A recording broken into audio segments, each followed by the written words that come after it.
This is exactly how I was able to fix connection issues in Escape the Backrooms on my PlayStation 5. So firstly, I actually went back to the homepage here on my PlayStation 5, and then I went to settings right here, as you can see. Then I clicked on network and I clicked on settings and then set up internet connection. And now on the Wi-Fi that you're connected to, just click on this button right here and then click on advanced settings.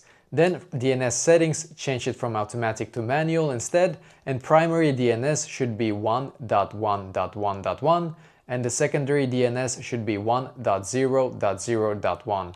Then just click on OK in the bottom right corner. Then wait for this one to reconnect to your Wi-Fi. This might give you a stronger signal than before, just so you know.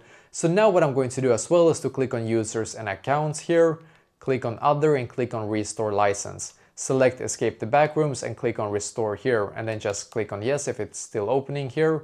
You're just gonna restore your licenses here real quick. And after you're done, go back and try once again and hopefully now it's gonna be fixed for you as well.